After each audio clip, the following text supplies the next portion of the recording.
मैं हूं डॉक्टर दिनेश मेहता और आज मैं आपसे अस्थमा के विषय में बात करने जा रहा हूं। इससे पहले मैं अपने बारे में कुछ इंट्रोडक्शन दे दूं।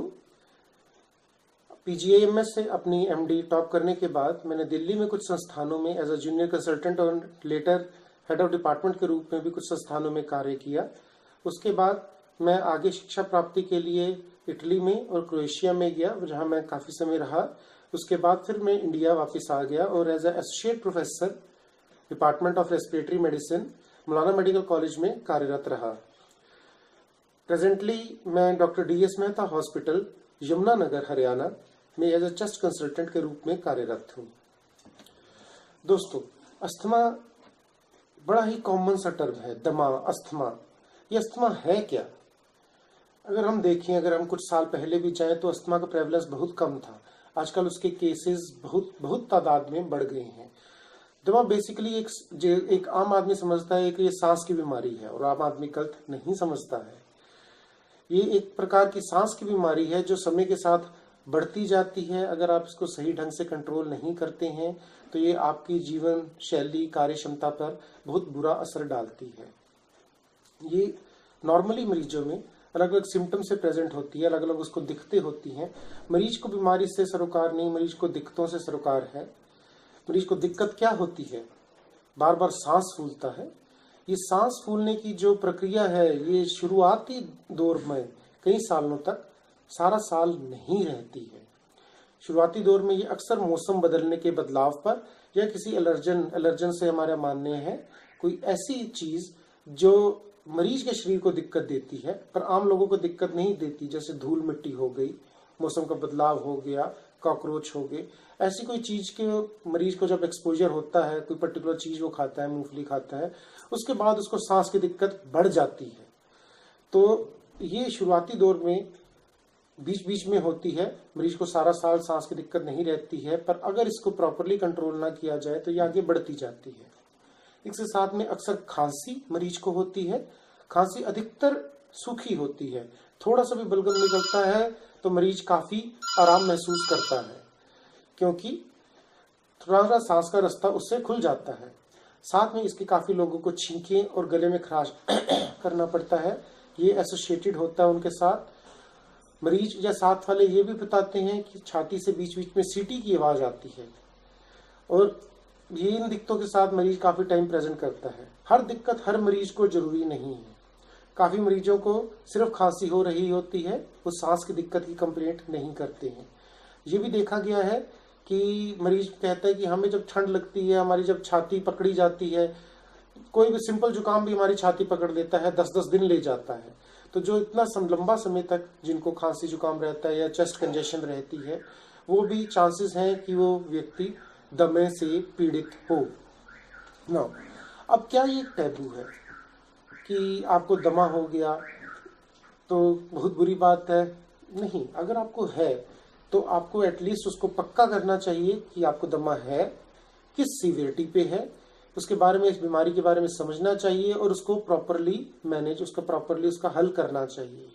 क्योंकि ये क्रोनिक बीमारी है। क्रोनिक बीमारी से हमारे मायने कि ये 6 महीने से ज़्यादा चलती है। काफ़ी लोगों की ये सारी ज़िंदगी भी चलती है। इसमें डरने की बात नहीं है, पर इसको समझना बड़ा ज़रूरी हो जाता है। हर किसी को मलेरिया है, हम 3 दिन की दवाई देते हैं, मलेरिया ठीक हो जाता है। किसको दस्त है, 5 दिन की दवाई दी, दस्त ठीक हो गए। किसको थोड़ी लंबी बीमारी है, टीबी है, तो 6 या 8 महीने की दवाई दे के हम उसको ठीक कर सकते हैं। अस्थमा को आपको मैनेज करना पड़ता है, क्योंकि लंबा समय तक ये आपके साथ चलती है। तो आपको कैसे मैनेज करना है, आपको इसके बारे में पूरा ज्ञान होना आवश्यक है। अस्थमा और एलर्जी, ये बड़ा कॉमन क्वेश्चन है कि ये अस्थमा जी, मुझे एलर्जी भी है कि मुझे अस्थमा ही है कि क्या है? देखिए, एलर्जी एक ब्रॉड टर्म है। ब्रॉड टर्म से मेरा मायने है, जैसे भारत में दिल्ली एक देश है, दिल्ली भारत के अंदर है, भारत दिल्ली के अंदर नहीं है। इसी प्रकार अस्थमा एलर्जी के अंदर है। एक नॉन एलर्जिक अस्थमा भी होता है, पर अधिकतर केसेस में हमें एलर्जिक अस्थमा ही मिलता है। तो अस्थमा एलर्जी की एक प्रकार है। जिनको भी अस्थमा है उनकी अक्सर हमें फैमिली हिस्ट्री मिलती है। फैमिली हिस्ट्री मतलब अस्थमा को हम जेनेटिक प्लस एनवायरमेंटल डिजीज कहते हैं। मैं इसके बारे में आपको बताना चाहूँगा। जेनेटिक से मतलब है कि ये बीमारी परिवार में रन करेगी। परिवार में रन करेगी मतलब ये नहीं कि उनके माता पिता को अस्थमा होगा ही होगा, या दादा दादी या नाना नानी को अस्थमा होगा ही होगा, मामा मामी को। उनको कोई भी एटोपी मतलब किसी भी प्रकार की एलर्जी हो सकती है। एलर्जी के अलग अलग प्रकार इस तरह प्रेजेंट करते हैं। किसी को चमड़ी की एलर्जी है, किसी को बार बार खांसी आती है, गले में खराश रहती है करना पड़ता है, जुकाम रहता है, छींकें आती हैं, पेट बार बार खराब होता है, या दमा सांस फूलता है, अस्थमा जिसको हम कह रहे हैं। इसमें किसी भी प्रकार की एलर्जी मरीज या मरीज के रिलेटिव्स को हो सकती है। कि उसका दादा को स्किन की एलर्जी हो और पोते को दमा हो, कुछ न कुछ मात्रा में अक्सर फैमिली में पाया जाता है। किसी में ज्यादा प्रेजेंटेशन मतलब किसी जनरेशन में ये ज्यादा तीव्र उग्र रूप धारण कर लेता है, किसी में कम उग्र रूप, पर ये जीन्स में चलता है। साथ में इसमें एनवायरनमेंट का फैक्टर भी आता है। एनवायरनमेंट का फैक्टर अगर हम देखें कि पहले जो अस्थमा की तादाद थी वो कम थी, अब वातावरण में बड़े चेंजेस आ गए हैं। पानी पीना है, मिनरल वाटर चाहिए, सारा समय एसी चल रहे हैं, धूल मिट्टी से कोई एक्सपोजर नहीं, बचपन में इन्फेक्शन नहीं हो रही है, हो नहीं दी जा रही, बड़ा प्रिवेंटिव एनवायरनमेंट चल रहा है, होते ही साथ साथ एंटीबायोटिक दी जाती हैं। तो हमारा कहीं इम्यून सिस्टम जो शुरू में डेवलप हुआ करता था, जो पॉलन से एक्सपोजर हुआ करता था, वो शहरी विकास के साथ वो सारा इम्यून सिस्टम को एक तरह से वो बचपन में जो चैलेंज मिलने चाहिए तो वो नहीं मिल रहे हैं। तो एक तरह से जब भी कोई चीज बाहर लेटर ऑन हमारी बॉडी को कांटेक्ट में आती है बड़ी अवस्था में आके, तो बॉडी उसको, शरीर उसको एक फॉरेन चीज समझ के उससे लड़ने लगता है, जो एक सिंपल भाषा में एलर्जी की डेफिनेशन है। इसलिए अस्थमा का प्रेवलेंस और बढ़ गया है। जीन्स अपनी जगह हैं जिनको हम बहुत ज्यादा नहीं बदल सकते, एनवायरनमेंट बदल सकते हैं, पर ये एनवायरमेंटल एक्सपोजर के कारण और आजकल की मिलावट भी अगर हम देखें खानों में एडिटिव्स, तो ये सारे के सारे जो से हैं अस्थमा की दिक्कत को बढ़ाते जा रहे हैं। जब अस्थमा का रोगी इन सारी दिक्कतों से आता है, जब उसको ये सारी दिक्कतें होती हैं, आपके जो ये हिस्ट्री ही है, आपको एक अंदेशा हो जाता है कि हाँ इसको अस्थमा है। आप उससे स्पेसिफिक क्वेश्चन पूछ सकते हैं। मरीज को खुद भी ध्यान देना चाहिए कि मुझे क्या क्या कारक बन रहे हैं जो मेरे अस्थमा को बिगाड़ते हैं। उसको हम ट्रिगर्स बोलते हैं। ट्रिगर्स से मायने कुछ लोगों को धूल मिट्टी से, कुछ लोगों को मौसम के बदलाव से, ठंडे पानी से, कॉकरोचों से, ऑक्यूपेशन से, मतलब जब वो कार्य पर जाते हैं तब उनको ये दिक्कत हो जाती है। शनिवार शुक्र रविवार को छुट्टी होती है तो उनको आराम पड़ता है।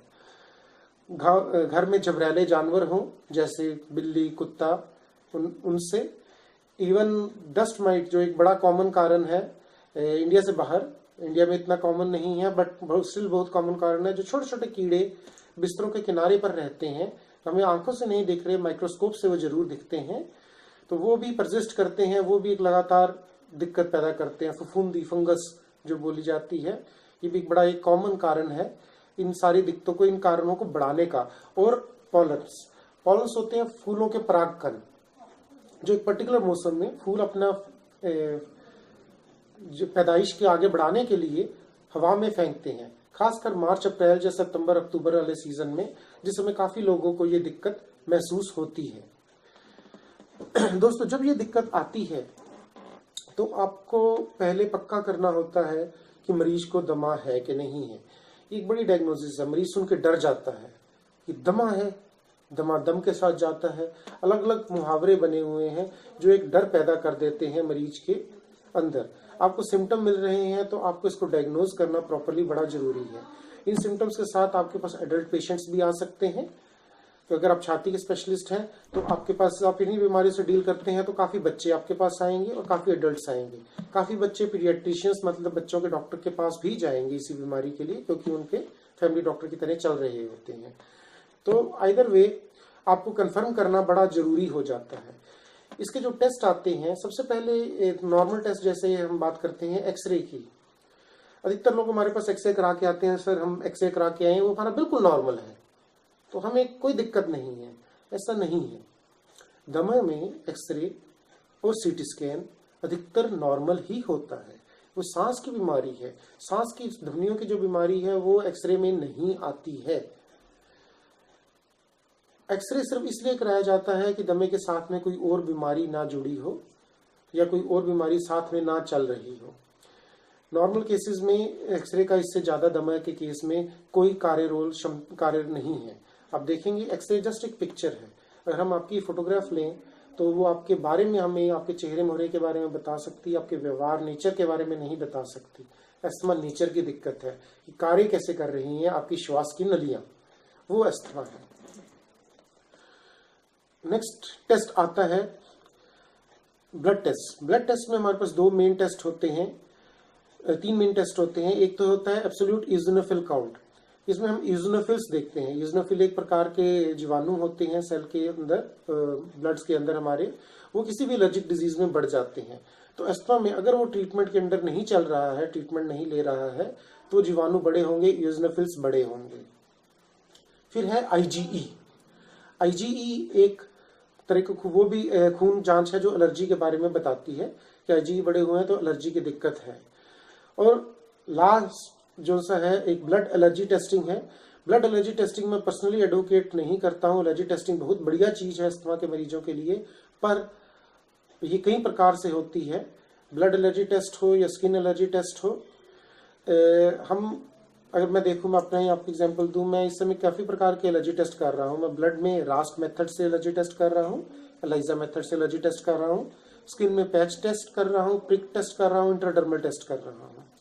मेरा पर्सनल व्यू है कि अगर आपको सुविधा उपलब्ध नहीं है तो आप ब्लड टेस्ट के लिए जाएं, नहीं तो आप स्किन टेस्ट के लिए जाएं। स्किन टेस्ट में इंट्राडर्मल और प्रिक टेस्ट दोनों ही बहुत अच्छे टेस्ट हैं। इंट्राडर्मल टेस्ट ज्यादा सेंसिटिव है, थोड़ा सा एनाफ्लेक्सिस का रिस्क है, पर एक्सपर्ट हैंड्स में हमें कोई ऐसी दिक्कत नहीं। मैं 1000 से ज्यादा इंट्राडर्मल टेस्ट कर चुका हूँ, टचवुड हमें ऐसी कोई दिक्कत नहीं आई है। प्रिक टेस्ट भी बहुत अच्छा है, अमाउंट ऑफ एंटीजेंस वेरी करते हैं।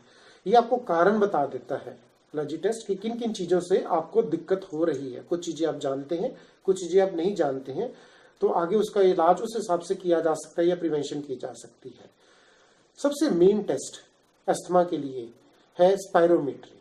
स्पायरोमेट्री जिसको हम पल्मोनरी फंक्शन टेस्टिंग भी कहते हैं, विद रिवर्सिबिलिटी करके ही एक ऐसा टेस्ट है जो पक्का करता है, जो निश्चिंत करता है कि आपको दमा है कि नहीं है और वो कितना बढ़ चुका है।